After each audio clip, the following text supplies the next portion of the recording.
Lu pernah mikir nggak sih, kalau duit lu bisa kerja sendiri, jadi gua tinggal rebahan tapi saldo tetap nambah.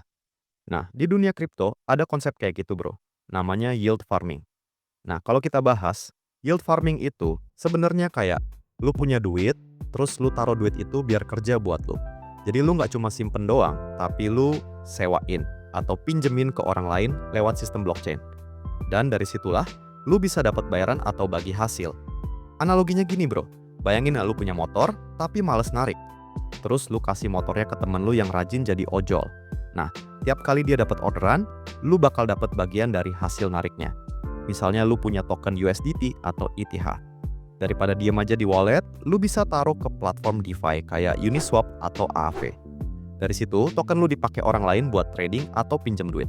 Nah, sebagai gantinya, lu dapat reward. Bisa dalam bentuk token baru, bunga, atau fee dari transaksi. Jadi kayak investasi plus bonus. Tapi jangan salah, yield farming ini bukan kayak cheat code yang auto bikin kaya. Ada juga resikonya, tapi itu nanti kita bahas di bagian selanjutnya. Nah, sekarang, coba lu bayangin, lu punya akun Netflix Premium. Terus karena nggak kepake, lu pinjemin akun itu ke temen-temen lu. Jadi mereka patungan tiap bulan, buat kasih lu duit jajan tambahan. Nah, yield farming itu mirip kayak gitu bro, tapi versi kripto. Bedanya, yang lu share itu bukan akun Netflix, tapi modal berupa token. Dan ada yang bayar patungan ke lu lewat sistem DeFi. Jadi setiap kali ada orang yang pakai likuiditas lu bakal dapat imbalan.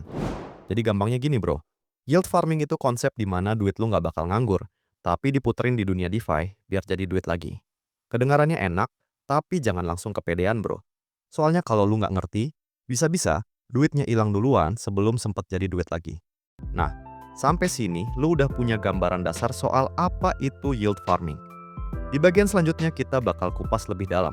Kayak apa itu APY dan APR, dan apa bedanya sama staking, dan kenapa banyak orang tergiur buat join.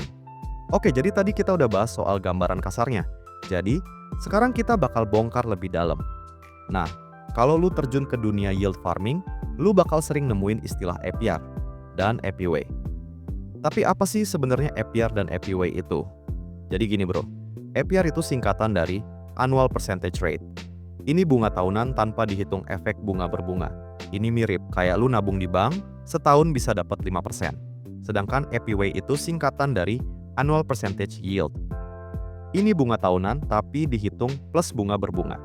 Jadi duit yang lu dapat bisa diputar lagi. Analoginya gini bro, APR itu kayak cashback GoPay. Jadi kalau lu udah dapet sekali, ya lu nggak bakal dapat lagi. Sedangkan APY itu kayak cashback OVO Points, lu bisa pakai lagi belanja, terus dapat cashback lagi. Jadi muter terus. Nah, sekarang kita bakal bahas tentang sejarah singkat dari yield farming. Waktu itu orang-orang lagi bosen nabung di bank yang bunganya receh. Terus tiba-tiba ada protokol DeFi kayak Compound, Uniswap, sama Aave. Mereka ngasih tawaran. Bunga besar plus bisa dapat token. Ya udah, anak-anak kripto autogas. Karena mindsetnya simple. Kenapa harus dapat 3% setahun kalau bisa dapat 100%? Makanya yield farming sempat jadi tren gila-gilaan. Bahkan sampai ada yang bilang era itu tuh kayak gold rush versi kripto terus. Apa bedanya antara yield farming dan staking? Nah, jadi gini bro. Staking itu ibarat lu kerja part-time di satu tempat. Lu setia sama satu bos, jam kerjanya jelas, gajinya stabil. Misalnya staking ETH, ya lu dapat reward ETH juga. Sedangkan yield farming itu lebih mirip freelancer. Lu punya banyak project, bisa pindah-pindah, bisa ngerjain banyak hal sekaligus. Kadang fee-nya gede banget, tapi kadang juga zonk. Jadi kalau staking itu aman-aman aja, sedangkan yield farming itu lebih liar. Jadi cocok buat orang yang doyan nyari peluang, dan bukan buat orang yang pengen santai doang. Tapi, kenapa sih yield farming bisa lebih cuan? Jawabannya, karena platform DeFi itu butuh likuiditas biar ekosistemnya tetap jalan. Makanya mereka ngasih reward gede ke orang-orang yang mau nyediain modal. Jadi ini semacam strategi marketing. Dan ini mirip kayak startup aplikasi ojek online pas awal-awal, orderan lu bisa dapat diskon gede banget, bahkan sering dapat cashback lebih banyak daripada ongkosnya. Tapi lu harus hati-hati bro. Kalau ada yang nawarin return nggak masuk akal, lu harus hati-hati bro. Karena semakin besar, returnnya semakin besar resikonya. Jadi, jangan keburu silau sama angka. APR yang tinggi itu bisa jadi karena tokennya baru launching atau protokolnya butuh banget likuiditas. Begitu hype turun, reward bisa jeblok seketika.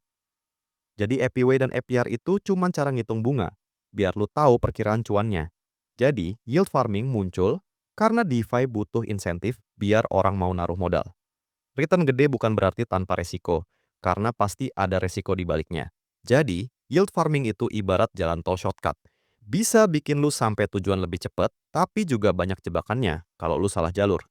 Oke, karena kita udah ngebongkar daleman yield farming, mulai dari cara kerjanya, apa itu APY dan APR, sampai apa bedanya antara yield farming dan staking. Tapi apakah yield farming ini benar-benar mesin cuan atau justru jebakan doang? Nah, banyak orang yang ngelihat yield farming kayak jalan pintas buat jadi sultan. Padahal, ada beberapa jebakan yang harus lu tahu. Yang pertama, ada yang namanya impermanent loss. Ini istilah yang sering bikin orang pusing. Tapi di sini kita bakal bikin jadi simple. Nah, gampangnya gini bro, lu taruh 2 token di liquidity pool, misalnya ETH sama USDT. Nah, kalau harga ETH naik atau turun terlalu jauh dibanding USDT, nilai total aset lu di pool bisa lebih kecil daripada kalau lu cuma simpen ETH doang. Jadi meskipun lu dapat fee dari pool, lu tetap bisa rugi. Makanya disebut impermanent loss, karena kerugian ini bisa hilang, tapi juga bisa permanen kalau timingnya salah. Ibaratnya lu jualan 2 barang di pasar, misalnya sepatu dan kaos. Tiba-tiba sepatu itu jadi hype, harganya naik gila-gilaan. Tapi karena sistem jualan lu fix bundle, harus beli sepaket sepatu plus kaos, lu malah nggak bisa nikmatin full cuan dari sepatu. Nah, yang kedua, ada resiko smart contract bisa ngebug, namanya juga DeFi. Semua diatur sama kode program alias smart contract. Nah, masalahnya, kode itu bisa aja punya bug atau celah.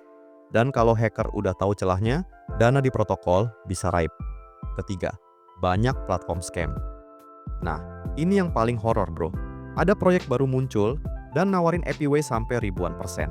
Dan ini bisa bikin orang FOMO buat naruh duit di situ. Tiba-tiba developer kabur bawa semua dana itu. Jadi semua duitnya lenyap.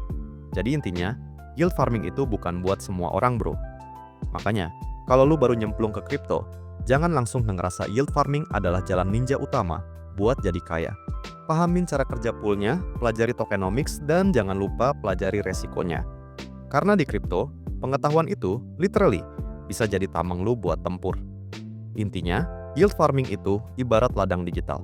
Kalau lu ngerti cara nanem, nyiram, sama panennya, hasilnya bisa bikin senyum lebar. Tapi kalau asal nebar benih tanpa ngerti tanahnya, ya siap-siap aja hasilnya zonk. Dia bisa kasih cuan gede karena DeFi butuh likuiditas buat jalan. Tapi jangan lupa bro, semakin tinggi hasilnya, semakin tinggi juga resikonya. Di satu sisi, yield farming ngajarin kita cara bikin duit kerja buat kita. Tapi di sisi lain, dia juga ngingetin kalau di kripto, pengetahuan dan strategi jauh lebih berharga daripada sekadar FOMO.